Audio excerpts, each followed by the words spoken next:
Graça, paz, igreja, que nessa manhã nós possamos estar louvando ao Senhor por tudo que Ele é, pelo seu imenso amor derramado ali na cruz. Nessa manhã de Páscoa nós possamos estar sendo gratos ao Senhor e louvando ao nome dEle como Ele é merecedor. Porque Ele é o único merecedor de toda honra e de toda glória. E onde você estiver, na sua casa, no seu trabalho, no leito de hospital, você possa estar entregando ao Senhor o seu louvor, independente de qualquer dificuldade. Porque nós sabemos que o nosso Deus, Ele é o Deus forte. Ele é o grande El Shaddai. Ele é poderoso. E tudo, pelo que nós estamos passando nesse momento, é permissão do Senhor. E que nós possamos estar vendo mais na frente que o nosso Deus, Ele é grande e que iremos passar por tudo com grande vitória. Aleluia, Jesus. Obrigada, Deus.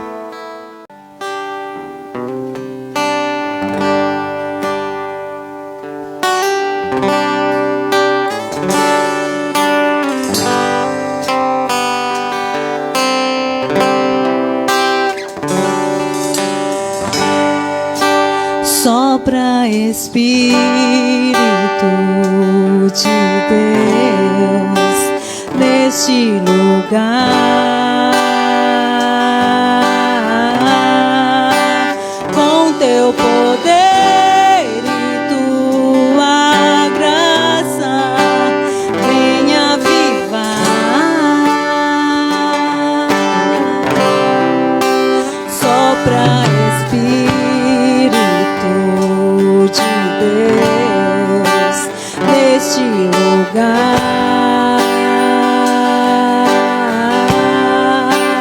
com teu poder e tua graça, venha avivar. Sobre o vale de ossos secos, faz um exército se levantar sobre as feridas não tratadas. Vem restaurar e curar. Sobre o vale de ossos secos, faz um exército se levantar sobre as feridas não tratadas. Vem restaurar e curar. Sopra, Espírito de Deus, neste lugar,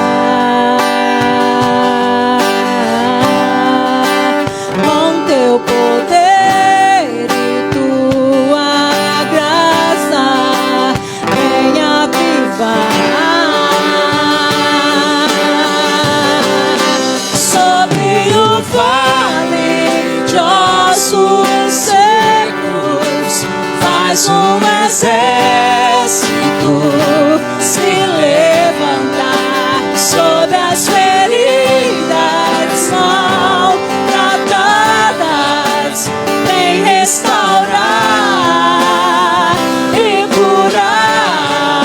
Sobre o vale de ossos secos, faz um exército se levantar sobre as feridas não tratadas.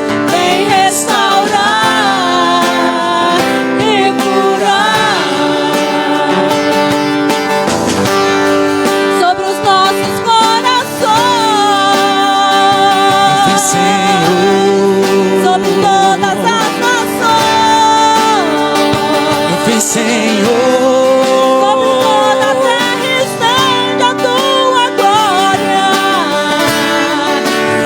vem, Senhor Jesus.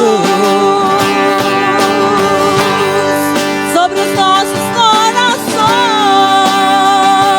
Vem, Senhor. Sobre todas as nações. Vem, Senhor.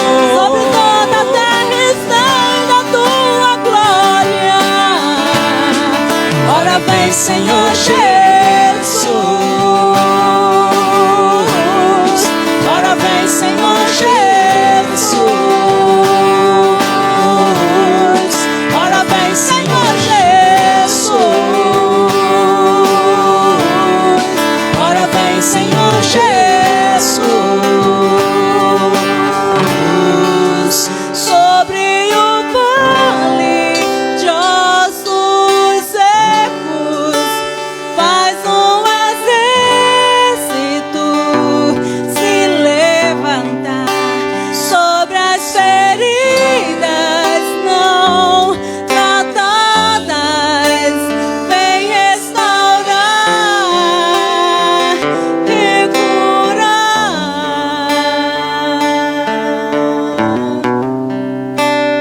Oh, Deus maravilhoso. Nós sabemos, Deus, que o Senhor está no controle.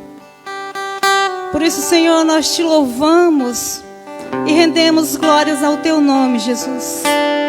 Porque o Senhor morrestes ali na cruz para a remissão dos nossos pecados. Mas no terceiro dia o Senhor ressuscitou, Pai. Nós te louvamos, Senhor, e te agradecemos. Obrigada, Jesus. Oh, aleluias.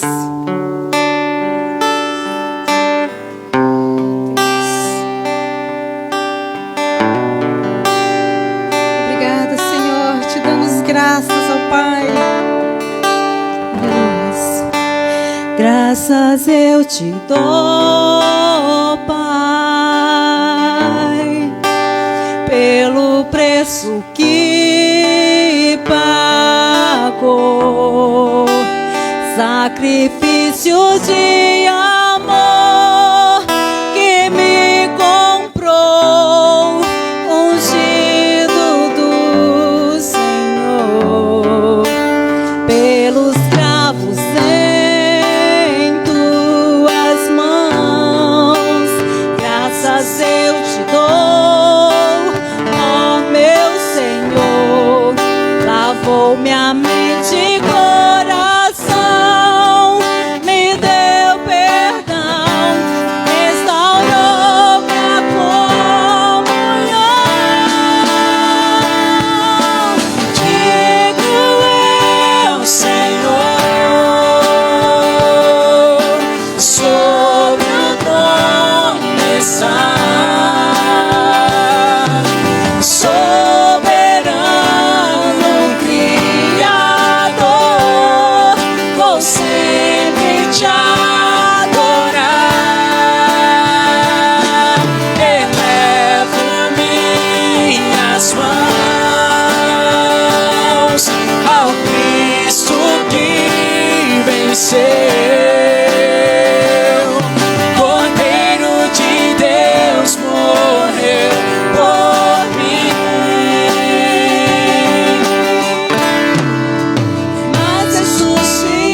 ressuscitou.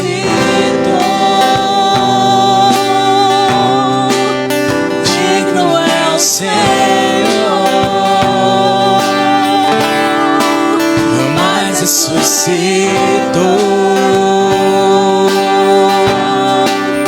Digno é o Senhor, Digno é o Senhor. elevo minhas mãos ao Cristo que venceu. Cordeiro de Deus morreu por mim, mas ressuscitou.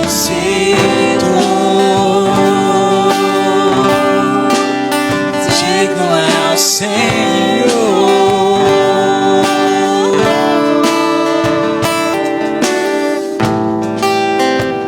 Oh, Jesus. Toda honra, Pai, toda glória seja dada somente a Ti nesse dia, Senhor. E para todos sempre. Amém, Jesus. Amém, Senhor. Amém.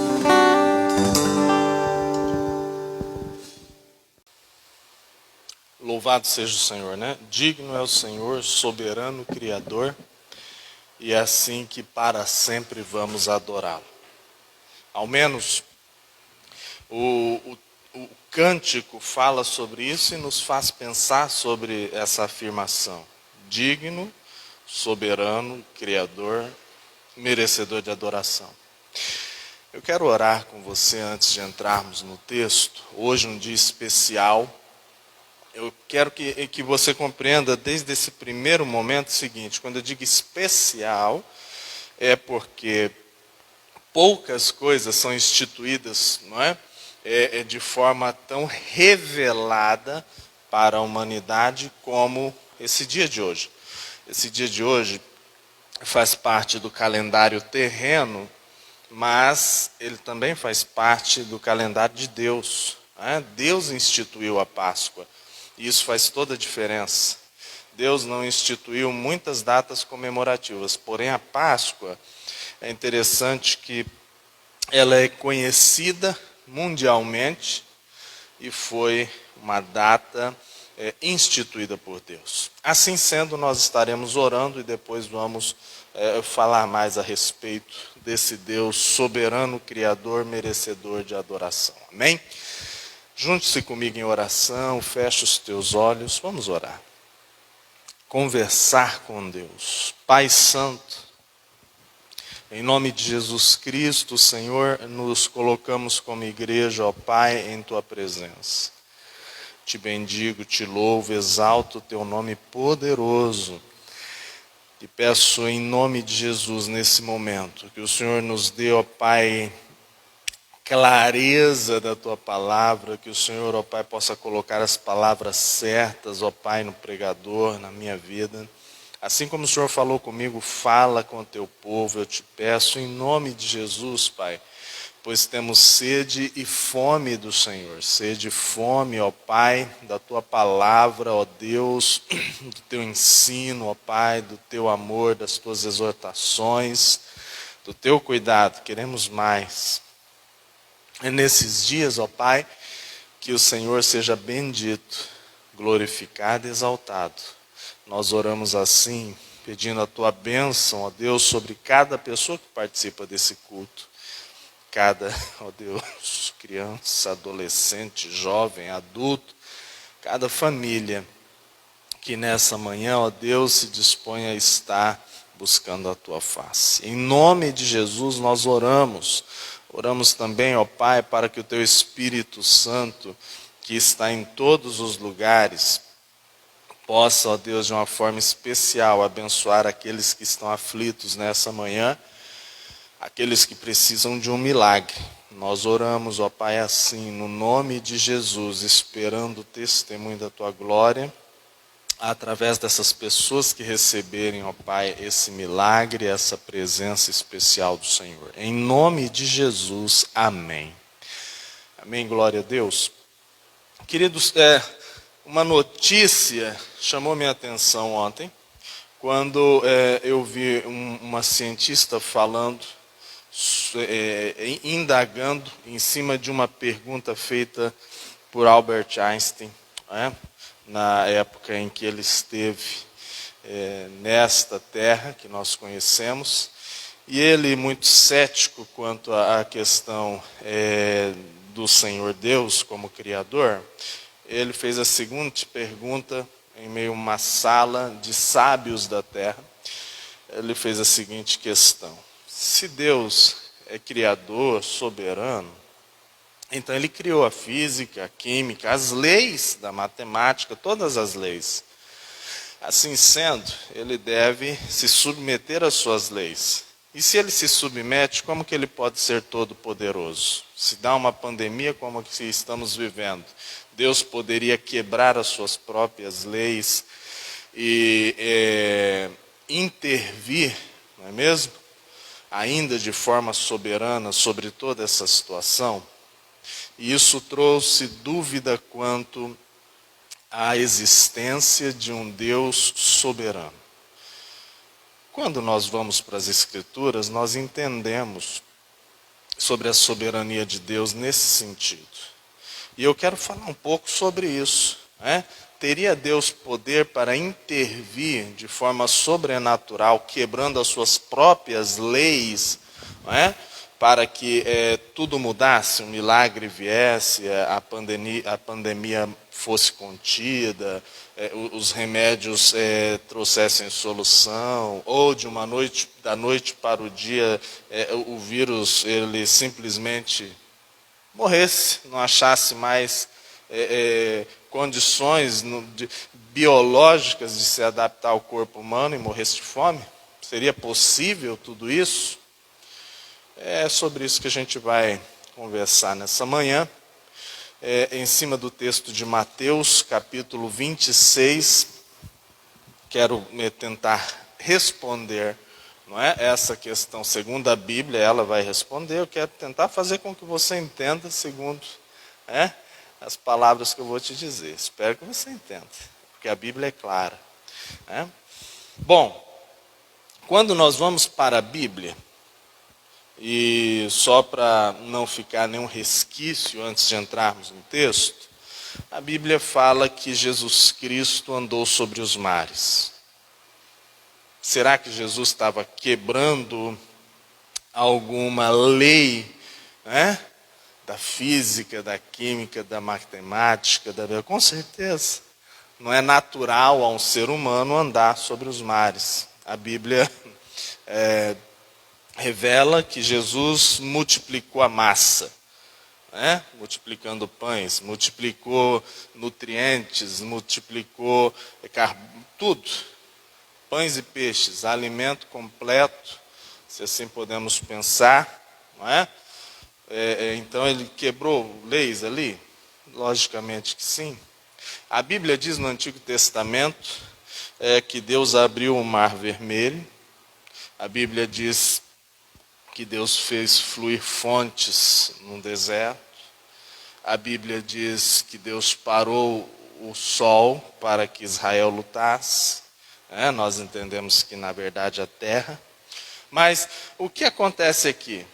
Estou querendo apenas trazer alguns fatos históricos que estão descritos no livro sagrado, para que essa primeira pergunta não traga dúvida no seu coração. Deus é soberano, ok?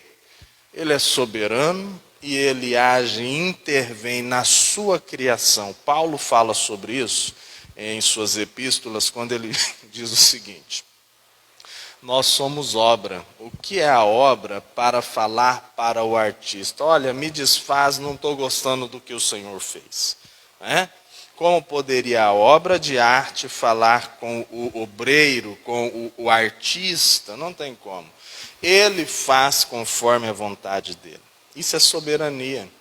Ele tem autoridade intelectual, autoridade criativa sobre a nossa vida, sobre o planeta Terra.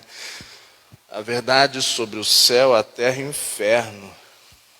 A soberania de Deus, ela é de uma forma explícita revelada através de Jesus Cristo, quando Jesus, lá em Mateus 28, diz assim, no verso 18, toda a autoridade.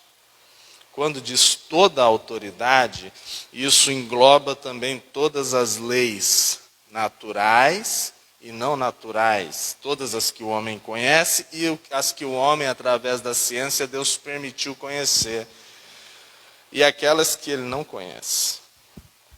Recentemente disseram que foi descoberta uma nova energia sobre a face da Terra. E estão investigando uma outra, uma energia magnética no sul do nosso país. Olha que coisa interessante. Coisas que vão sendo reveladas no cotidiano dessa humanidade, da nossa humanidade. Mas vamos para o texto. Espero que isso já tenha te dado um norte quanto à fé, não apenas histórica, mas a fé que faz com que essa historicidade ela venha a aumentar a nossa fé. Deus é soberano, Ele é criador. Para sempre deve ser adorado. Amém? Vamos lá. Mateus capítulo 26, a Bíblia diz assim. Quando Jesus terminou de falar essas coisas, disse a seus discípulos, como vocês sabem, a Páscoa começa daqui 2 dias, e é o Filho do Homem que será entregue para ser crucificado. Naquela mesma hora, os principais sacerdotes e líderes do povo estavam reunidos na residência de Caifás, o sumo sacerdote, tramando uma forma de prender Jesus em segredo e matá-lo. Mas não durante a festa da Páscoa, para não haver tumulto entre o povo. E concordaram entre eles. Enquanto isso, Jesus estava em Betânia, na casa de Simão o leproso. Quando ele estava à mesa, uma mulher entrou com um frasco de alabastro, contendo um perfume caríssimo, e derramou o perfume sobre a cabeça dele. Ao ver isso, os discípulos ficaram indignados. Que desperdício! O perfume poderia ter sido vendido por um alto preço e o dinheiro dado aos pobres. Jesus, sabendo do que falavam, disse: por que criticam essa mulher por ter feito algo tão bom para mim? Vocês sempre terão os pobres em seu meio, mas nem sempre terão a mim. Ela derramou esse perfume em mim, a fim de preparar meu corpo para o sepultamento. Eu lhes garanto, onde quer que esse evangelho seja anunciado pelo mundo, o que essa mulher fez será contado, e dela se lembrarão. Então Judas Iscariote, um dos 12, foi aos principais dos sacerdotes e perguntou: quanto vocês me pagarão se eu lhes entregar Jesus? E eles lhe deram 30 moedas de prata. Daquele momento em diante, Judas começou a procurar uma oportunidade para tirar, ou melhor, para trair Jesus. Amém? Até aqui. É um texto grande e dele a gente pode extrair muita coisa. Porém, nesses últimos dias, os irmãos têm percebido, nossa pregação tem falado muito a respeito do reino dos céus, não é? E não é a nossa pregação, é a palavra de Deus. Jesus, dentro dos evangelhos, ele ensinava, ensinava a respeito do reino dos céus, curava pessoas, libertava pessoas, ressuscitava pessoas. Não é? Então, essa foi a pedagogia de Jesus, ensinar a respeito de um reino invisível, mas real. De um reino superior, mas que estava sendo implantado nessa terra. De um reino poderoso sobre todos os outros reinos. Isso que Jesus veio trazer. De um reino onde as pessoas elas conseguem amar o seu próximo e a Deus de uma forma natural e sobrenatural, sobre-humana, na verdade, não é? E nós vamos fazer essa distinção, continuar hoje essa distinção entre o que é humano e o que é celeste. Por quê? Porque todo aquele que um dia aceitou o Evangelho, como regra de conduta e fé, todo aquele que um dia aceitou o Evangelho para viver da forma com a qual o Evangelho dita, todo aquele é então cidadão celeste. Está lá no livro de João, capítulo 1, versículo 12. Mas a todos quanto o aceitaram, deu-lhes poder de serem chamados filhos de Deus. Filhos do Deus Altíssimo, soberano, Criador, que merece ser adorado e que é Rei no reino dos céus, sobre todas as coisas. É importante eu entender algo aqui, que dentro dessa leitura que nós fizemos, o que mais se fala é a respeito do reino de Deus. É a respeito de Deus realmente intervir na história e fazer a vontade dele, quebrando os argumentos de Einstein, os argumentos dos sábios desse mundo. A própria Bíblia diz que a sabedoria desse mundo é loucura, não é? E a sabedoria de Deus para esse mundo é loucura. As pessoas desse mundo não conseguem compreender a Deus se não for através do Espírito de Deus. A ponto de um sábio e religioso da época, chamado Nicodemos, perguntar para Jesus: Jesus, o que eu preciso para herdar a vida eterna? E Jesus diz para ele: é-vos necessário nascer de novo. Senão é impossível entender a Deus. Mas Deus age em toda a história. Olha só, capítulo 26, hoje dia de Páscoa, e aqui, nesse capítulo, nós vamos ver a instituição da ceia. E eu comecei esse culto dizendo que essa data é muito especial porque ela é instituída por Deus. Não foi instituída através dos homens. Vamos comemorar o dia das mães. Vamos comemorar o dia dos pais. Vamos comemorar o dia do trabalhador. Não. A Páscoa foi instituída por Deus para libertar o seu povo no Antigo Testamento. Então era uma celebração da grande libertação de Deus. Primeira característica que se faz importante para que você possa entender a diferença entre a nosso contexto de vida, o mundo físico que vivemos e o mundo espiritual. Deus não segue o nosso calendário. Deus tem o seu próprio calendário. A ponto de nós vermos Jesus, o Filho de Deus, falando sobre isso. Olha só, verso de número 2, do capítulo 26, 1 e 2 diz assim: quando Jesus terminou de falar todas essas coisas, disse a seus discípulos: como vocês sabem, a Páscoa começa daqui 2 dias, e o Filho do Homem será entregue para ser crucificado.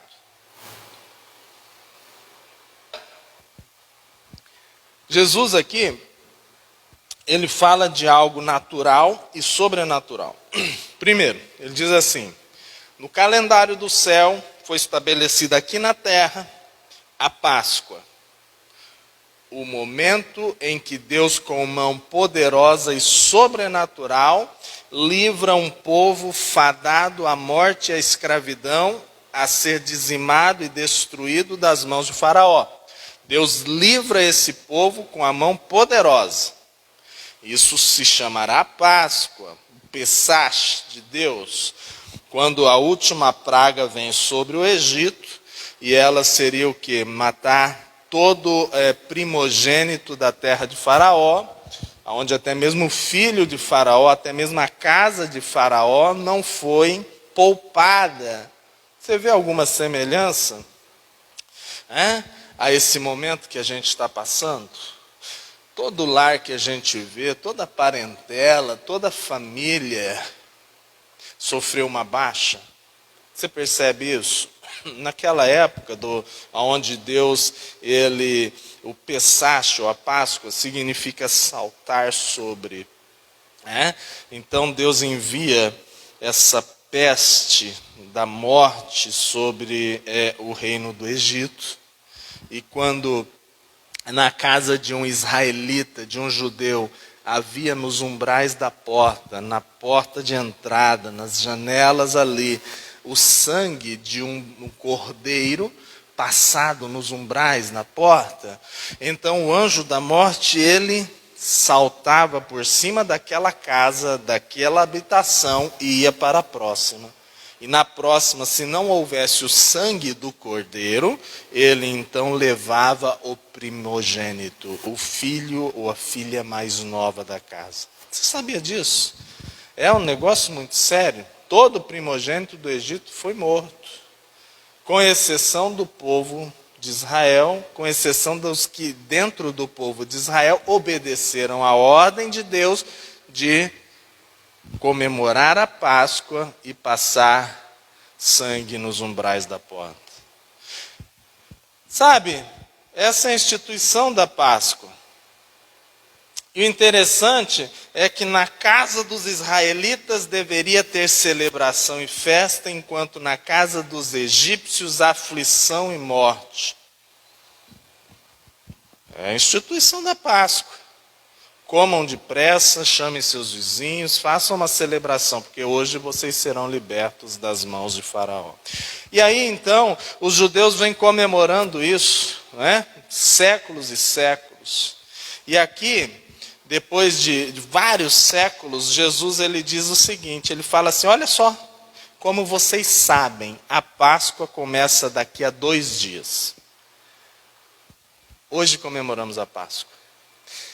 É interessante que Deus fez com que eu e você pudéssemos saber que a Páscoa tem uma data no céu, mas tem uma data na terra, tem uma data em toda a criação, a data da libertação de Deus. Há alguns dias atrás, algumas pessoas se levantaram, falando em línguas, né, no meio da mídia, apavorando, afligindo o povo de Deus, não é mesmo? É claro, a gente está aqui para condenar ninguém, mas foi um momento difícil para a maioria dos pastores ter que responder questões como, e aí pastor, vai acontecer esse negócio, não vai? O fulano falou lá, estava falando em línguas, profetizou, sabe? É triste, mas muitas pessoas movidas, nem sempre pelo Espírito Santo, acabam fazendo essas coisas, né? Olha, não é... todos nós estamos fadados a cair nesse mesmo erro, tá? Muitas vezes emocionalmente, muitas vezes por falta de temor a Deus, não é? Quem não erra, quem não peca, não é mesmo? Mas graças a Deus que não aconteceu, né? E é com isso que devemos ficar. Sabe por quê? Porque o dia da Páscoa estava tão próximo, não é?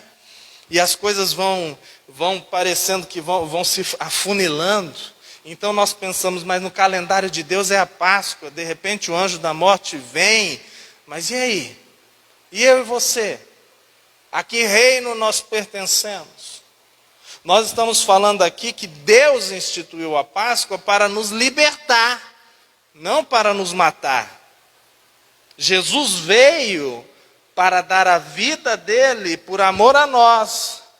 Ele não veio para morrer sem um objetivo. E aí quando nós ouvimos uma declaração de morte, através até de línguas estranhas, a gente se aflige, a gente pensa que tudo acabou. As pessoas estão morrendo todos os dias. A diferença está naquele que conhece o reino a que serve. Jesus Cristo disse assim para os seus discípulos, daqui a 2 dias, no calendário do céu e aqui na terra, as coisas vão acontecer. Daqui a 2 dias foi decretado lá no céu, desde a fundação do mundo, que daqui a 2 dias, o Filho do Homem será entregue. Não tem como voltar atrás. Daqui a 2 dias, o Filho do Homem será crucificado. É interessante a gente perceber isso, sabe? Olha só o que diz o versículo 3. Naquela mesma hora, os principais dos sacerdotes e líderes do povo estavam reunidos na residência de Caifás, o sumo sacerdote, tramando uma forma de prender Jesus em segredo e matá-lo. Mas não durante a festa da Páscoa, para não haver tumulto entre o povo. E aí concordaram todos eles. Olha que coisa. Na casa de Simão o leproso, como diz aí no verso de número 6, Jesus está reunido com os seus discípulos e ele profetiza, com o coração pesado ali, porque sabia do que estava prestes a acontecer. Jesus fala, daqui 2 dias eu vou ser preso e vou ser crucificado. Vocês não estarão, eu não estarei mais com vocês daqui a 2 dias. Mas não se turbe o vosso coração. E aí, no mesmo instante, lá na casa de Caifás, quem foi Caifás? Caifás, ele foi genro de Anás, que era sumo sacerdote, que passou para ele, esse encargo. É claro que os romanos elegeram os dois, tanto Anás como Caifás. Era política misturada, ditando ordem sobre a religião. E tanto Anás, seu sogro, como Caifás, o sumo sacerdote contemporâneo de Cristo, os dois tinham uma característica em comum. Eram homens que amavam o poder, amavam a fama e eram maldosamente hipócritas. É interessante a gente ver que um homem que era para ser um líder, e era, na verdade, um líder religioso do reino de Deus, não estava sintonizado com Deus. Tinha características que o desqualificavam, mas ele estava ali, colocado ali, por causa da política, por causa de Roma. A Bíblia comenta que no mesmo momento em que Jesus profetiza que seria entregue e crucificado, com a motivação de, eia, o meu tempo está findando e eu vou voltar para o Pai. E eu creio que havia no coração de Cristo um misto de tristeza de deixar os seus discípulos, mas uma alegria indizível de poder voltar à direita de Deus Pai. Então Jesus institui a ceia do Senhor. Olha que lindo. 2 dias antes de morrer, Jesus faz uma festa. Não tem lógica se a gente pensar nisso, e tentar comparar com a vida que a gente vive, com as motivações humanas, egoístas que nós temos. Não tem lógica. E o mais interessante, Jesus na Páscoa, ele sabe que Judas sai para traí-lo e ainda assim ele serve seus discípulos e com o coração já sabendo que iria passar por horas agoniantes, ele vai terminando a ceia com hinos e louvores, com o Halel dos judeus. Olha que coisa maravilhosa. Aí eu entendo porque que Paulo e Silas, na prisão, entoavam louvores com as costas ensanguentadas e sem forças para sobreviver. Mas vamos voltar no texto. Então, na mesma hora, mas com motivações diferentes, a mesma profecia acontece. Jesus na casa de Simão o leproso, porque assim é o reino de Deus está onde as pessoas precisam dele. Jesus disse que ele veio para os enfermos, para curar os enfermos. Não é? Isaías 61, para libertar os cativos, não é? Então ele estava no lugar certo, na hora certa, profetizando a verdade. Daqui 2 dias eu vou ser entregue. Ele estava no ambiente do reino dos céus. Onde que o reino tem que estar? No meio de quem precisa dele. No meio daqueles que são necessitados, doentes, no meio daqueles que dependem de um milagre de Deus. Simão, o leproso. Enquanto isso, o reino desse mundo, a religião, a política, eles estavam onde? Eles estavam na casa mais importante do sistema religioso e político da época, né, fazendo uma reunião de como prenderiam e matariam Jesus. É interessante que na descrição dessa reunião, Caifás, ele então já tem o pensamento na mente e ele depois fala, porque a Bíblia diz que o coração está cheio, a boca vai falar, né? Ele diz assim, olha, é importante que Jesus seja morto mesmo, de alguma forma, porque senão ele vai incitar uma rebelião no meio do nosso povo. Esse rabi está fazendo um milagre, o povo está seguindo ele, a gente tem que arranjar um jeito de matá-lo. A mesma profecia, mas não durante a festa, para não criar tumulto. A mesma profecia, só que com a diferença que Jesus falou, na Páscoa eu serei entregue. Aqui, Caifás fala, nós vamos ter que matá-lo, vamos prendê-lo, mas não durante a Páscoa. Vocês estão entendendo? A motivação de Caifás era maligna, era maldosa, ele queria prender e matar Jesus. A de Jesus era, eu serei preso e crucificado. Mas a motivação de Cristo era, é importante que eu morra, porque se eu não morrer, se a semente não morrer, não pode dar fruto. Jesus está se entregando, enquanto Caifás e os líderes religiosos estão querendo prender Jesus. Jesus está se entregando para libertar pessoas através da sua morte. Jesus é o Cordeiro de Deus, o Cordeiro Pascal. O sangue de Jesus é passado nos umbrais da minha vida, da sua vida. Enquanto o reino dos céus se entrega para dar vida e libertação, o reino da terra, ele se reúne e se planeja para prender e matar. Olha como é diferente esses dois reinos e o pensamento deles. Mas em cima desses dois reinos, há um rei soberano. E o decreto dele era, daqui 2 dias o meu filho vai ser crucificado. Por isso que ainda com motivação errada, aquele homem maligno profetiza a vontade de Deus. Você está entendendo? A soberania de Deus age porque para Deus luz e trevas são a mesma coisa. Às vezes o homem pensa que está fazendo conforme a vontade dele. Eu tenho o meu livre-arbítrio. Tem mesmo. Agora, se o seu livre-arbítrio vai fazer com que a vontade soberana de Deus seja feita, quer você faça algo bom ou ruim, quero te falar uma verdade. Não tem como fugir da vontade soberana de Deus. Quer você seja bom, quer você seja mau. Eu e você fomos criados para um final.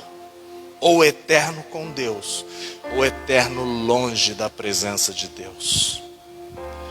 Então o texto continua a dizer que Jesus estava ali, na casa de Simão, e na casa de Simão agora algo acontece, distinguindo novamente, caracterizando novamente o pensamento, os princípios do reino de Deus e do reino dessa terra.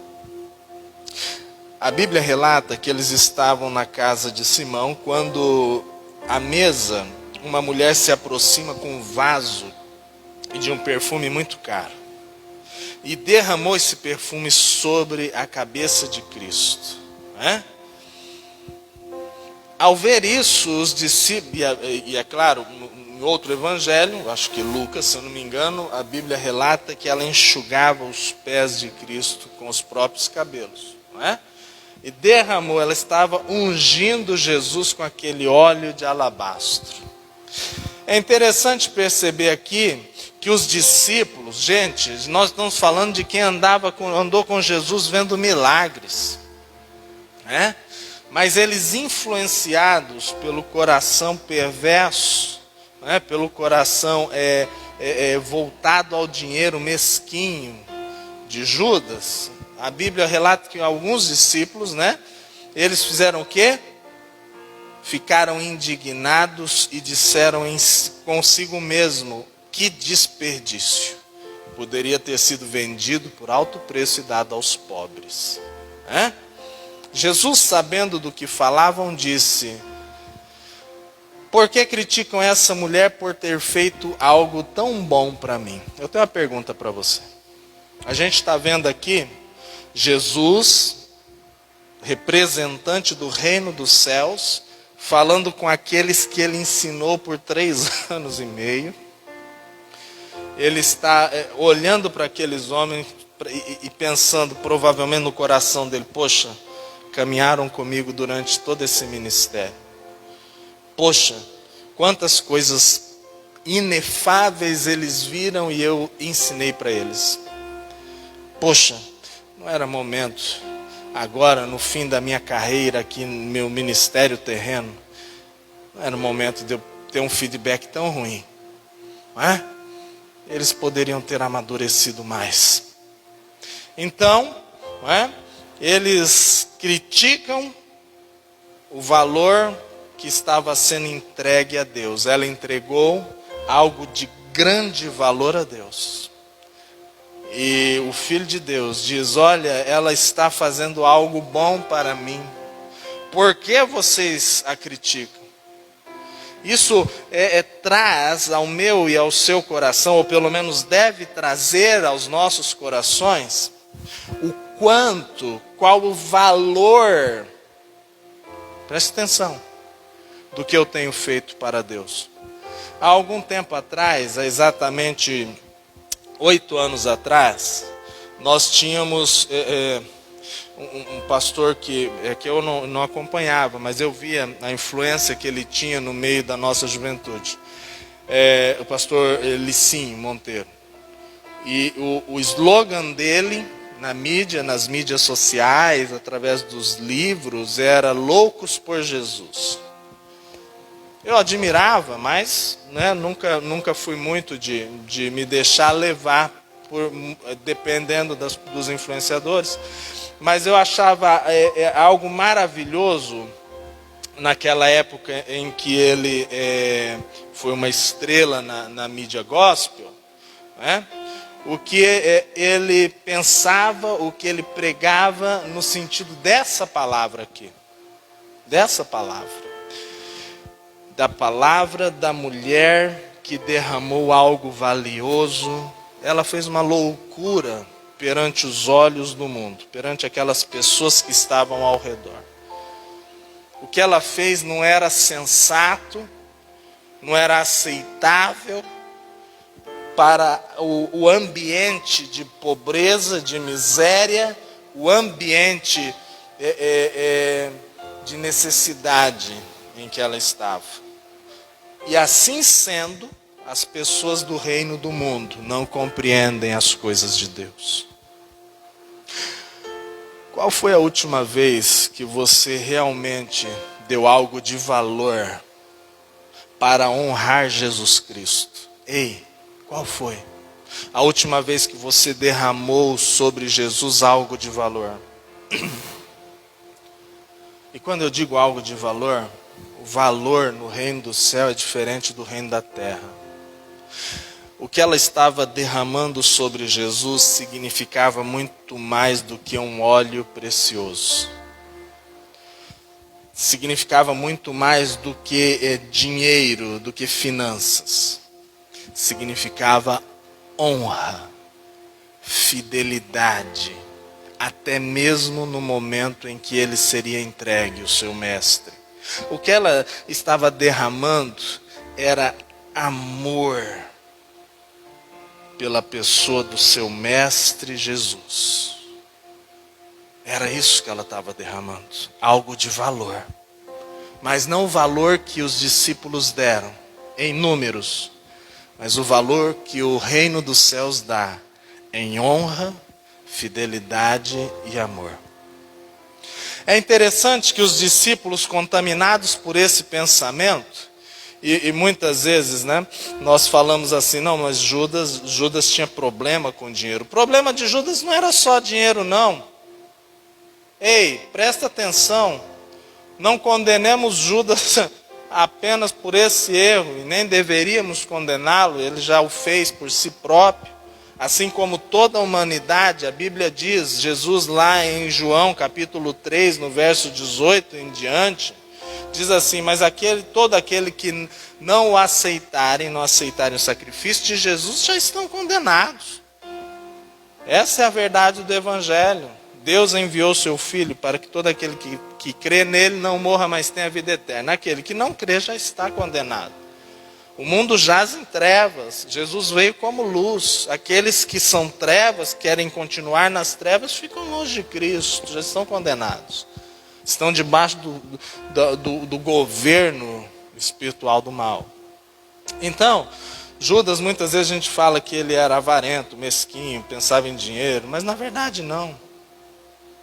Se fosse assim, ele não tinha vendido o seu mestre por apenas 30 moedas de prata, o preço de um escravo. Judas não aceitava Jesus, é diferente. Ele estava andando com Jesus, mas ele não aceitava o ensino de Jesus, ele não aceitava quem Jesus era, ele não amava seu mestre, ele desonrava, Você está entendendo agora? Vai muito além de simplesmente trair Jesus por 30 moedas. Ok? Pense sobre isso. O que é que eu realmente penso a respeito de Cristo? Como é que eu realmente vejo o reino dos céus? E o que é que eu tenho entregue para Deus? Tem algum valor? Vou te falar sobre valor no reino dos céus. Não tem a ver com dígitos, com dinheiro. Não tem a ver. Tem a ver com princípios, valores eternos. Tem a ver com caráter cristão. E aqui eu quero te fazer uma pergunta. Será que você tem por fidelidade dado algo de valor a Deus? Ou assim como Judas, você tem retido o que você poderia dar para Deus? Hã? Será que por honrar o mestre, você tem derramado a sua vida, o seu tempo, derramado o teu intelecto, derramado as suas palavras para outras pessoas falando de Cristo, derramado a prática do Evangelho para as outras pessoas dentro dos grupos e das redes sociais? As pessoas têm visto você como? Como uma mulher que derrama um óleo precioso sobre a cabeça de Jesus? Ou como um homem, uma mulher que não dá para distinguir se é do reino da terra ou se é cristão? Quem somos nós? A mulher que derrama algo valoroso sobre Cristo? Ou Judas Iscariotes, que parecia crente, andava com Cristo, mas o traiu por míseras 30 moedas de prata? Quem somos nós? O que é que nós temos feito? A que reino nós pertencemos? Nesse momento de Páscoa, momento de reflexão, momento do calendário de Deus, e aqui sim, eu quero que você, sempre que chegar no momento da Páscoa, no dia da Páscoa, saiba assim: Deus pode fazer um milagre sobre a humanidade nesse dia. Sim, Deus pode. E provavelmente vai fazer. Olha, eu não estou, por favor, eu nem sou dispensacionalista. Há alguns cristãos que veem, enxergam, e eu não sou nada contra, mas também não a favor, não é a minha linha teológica, mas há cristãos que enxergam Deus agindo na humanidade através de dispensações, de alianças, não é? Que Deus institui aqui, aí na próxima Páscoa aqui, aí na outra aqui, depois de tantas gerações aqui, de 12 em 12, tal, faz aliança com Noé, depois com Abraão, depois com Davi, depois, entendeu? Sem olhar para esse lado dispensacionalista, mas olhando para o calendário de Deus, sempre que a Páscoa acontecer, meu querido irmão, minha querida irmã, é momento de celebração. Na Páscoa, o reino dos céus ele foi instituído sobre a face da terra para governo. É na Páscoa que o reino dos céus, ele veio e ele libertou os cativos de Satanás e destruiu as obras de Satanás. Foi na Páscoa. Foi na Páscoa. Na Páscoa Deus liberta, na Páscoa Deus faz prosperar, na Páscoa nós temos boas notícias do reino dos céus.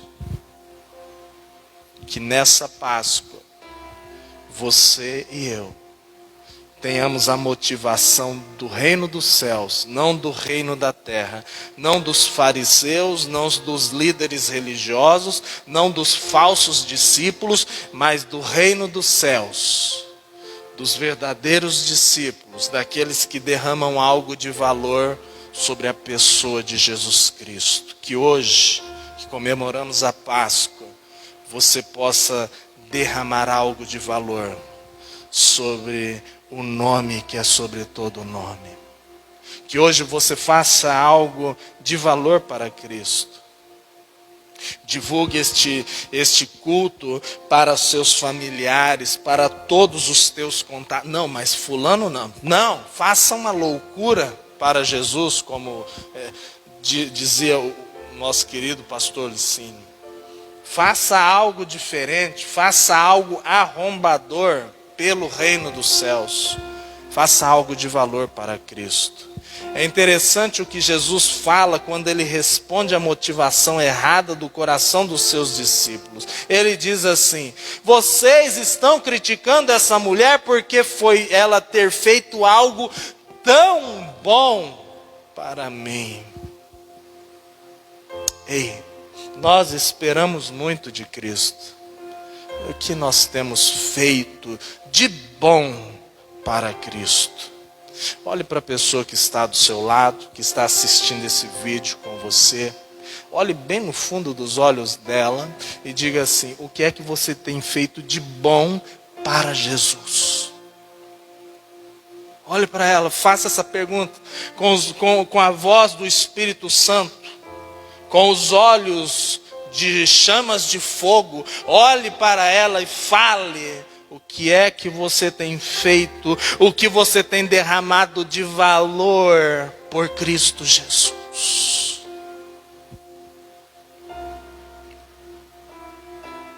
Que nessa Páscoa Cristo possa ser por você, irmão e irmã da primeira igreja Batista em Cristo Rei, por você que nos ouve e é cristão, ele possa ser por você e por mim honrado, amado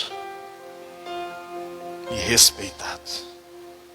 Que nós possamos dar demonstração de toda a nossa fidelidade para Ele nessa Páscoa. O que é que você tem feito de bom para Jesus? E para encerrarmos, se você vê alguém fazendo algo de bom para Cristo, mesmo que você não entenda isso como sendo bom, não critique. Se possível, ajude. Vamos orar ao Senhor. Pai Santo, Deus querido, nos colocamos em Tua presença, celebrando, ó Pai, a Páscoa do Senhor, a Pessach de Deus.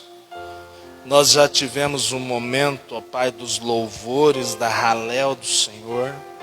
Nós já oramos, ó Pai, ao Senhor. Nós lemos a Tua palavra. Nós, ó Pai, nos identificamos com essa palavra, pois somos filhos do Altíssimo, lavados no sangue de Jesus, e queremos sim, como essa discípula de Jesus, derramar sobre o nome de Cristo, nessa Páscoa, honra, amor, fidelidade. Por favor, Deus, dá-nos, ó Deus, criatividade para de várias formas, não de uma ou de outra, de várias formas, nós podermos fazer algo de bom para Cristo nesse momento tão especial que celebramos a vinda do Cordeiro de Deus que morreu por nós, mas ressuscitou. Que celebramos a morte e a ressurreição do Cordeiro de Deus, Jesus Cristo, lá no Gólgota. A morte dele, depois lá na sepultura, a ressurreição dele. Nós comemoramos tudo isso na nossa Páscoa. A morte para o mundo, o reino do mundo, e a ressurreição para o reino de Deus. Nós comemoramos nessa Páscoa deixar, ó Pai, uma vida e um pensamento mesquinho e egoísta para viver a nova vida com as motivações e os pensamentos do reino de Deus.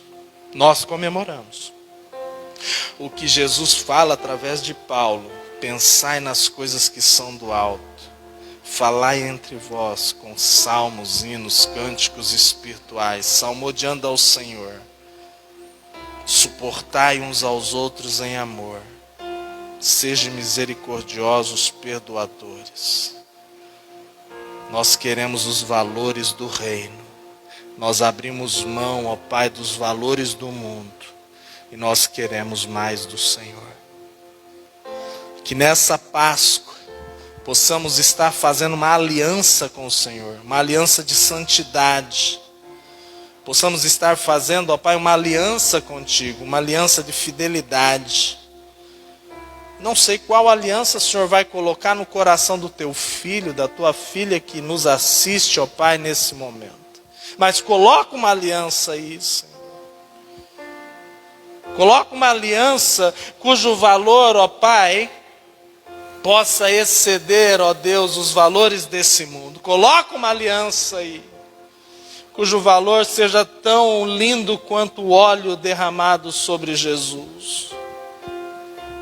Coloca uma aliança. Por favor. É a oração que eu faço nessa manhã, domingo de Páscoa, em tua presença. Ó Rei dos Reis, Senhor dos Senhores, nós te bendizemos, te louvamos, te adoramos. E os nossos olhos, ó Pai, querem de todo o coração estar fitos no Senhor, mais e mais. E nós pedimos, suplicamos, ó Pai, como meros mortais, suplicamos, ó Deus, nos colocando, ó Pai, juntamente com, ó Deus, todo ser humano, suplicamos que o Senhor traga um milagre nessa Páscoa. Um milagre, ó Pai, físico. Se possível que o Senhor possa quebrar todas as leis necessárias para que essa pandemia possa, ó Deus, no nome de Jesus, retrair, ser dizimada, dissipada, que ela acabe. Em nome de Jesus nós te pedimos, pois dependemos de Ti. Não passamos de pó da terra se não fosse o sangue do Cordeiro nos umbrais da porta, nos perdoando dos nossos pecados e nos purificando de toda iniquidade. Dependemos do Senhor, queremos mais do Senhor. Muda a nossa vida e abençoa a tua igreja, no nome de Jesus. Pai Santo, que o amor de Deus, a graça derramada no Calvário e as consolações, misericórdias e o perdão do Espírito Santo em nosso viver diário possa ser, ó Pai, contínuo sobre a vida da igreja, sobre as nossas vidas. É a oração que eu faço em nome de Jesus. Amém e amém.